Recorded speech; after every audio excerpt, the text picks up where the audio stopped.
Chaque année, du 25 novembre au 10 décembre, le Mali se joint au monde pour mobiliser contre les violences basées sur le genre. Pour cette édition 2025, les regards se tournent vers les réseaux sociaux, des espaces devenus incontournables, mais souvent hostiles pour les femmes et les jeunes filles. À travers ces thèmes, les organisateurs espèrent que les réseaux sociaux deviennent des outils de promotion des femmes plutôt que des armes contre elles.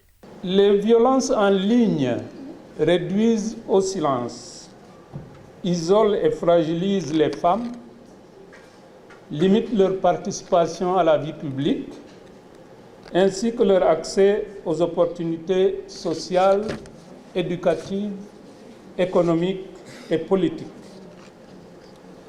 Malgré des avancées importantes, une femme sur 3 dans le monde subit des violences physiques ou sexuelles au cours de sa vie. En cette journée, le Mali dresse un bilan préoccupant. Plus de 7600 incidents de violences basées sur les genres ont été enregistrés en 2024. Ces chiffres, en nette augmentation par rapport à 2023, révèlent l'ampleur grandissante des violences contre les femmes et les filles dans les pays. Il s'agit de ne plus se taire parce qu'on se rend compte qu'il y a beaucoup de femmes qui subissent ces violences-là, et même les hommes aussi, les garçons, mais qui ne parlent pas. Il est temps aujourd'hui de parler, de dénoncer afin que les mesures idoines soient prises.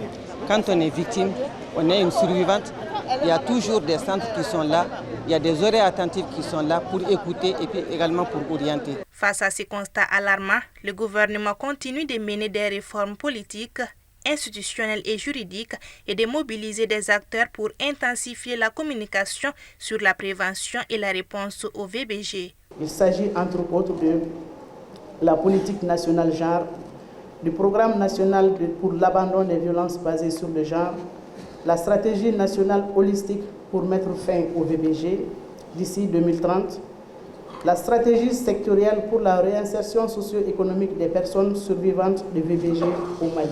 J'invite toutes les parties prenantes à renforcer la communication pour une utilisation plus responsable des médias et réseaux sociaux protégeant les droits humains des femmes et des filles dans le plus grand respect des normes. Les chiffres indiqués sont un rappel brutal que la lutte contre les violences basées sur les genres reste un impératif national et oblige d'agir, de protéger, de prévenir, mais aussi de sensibiliser.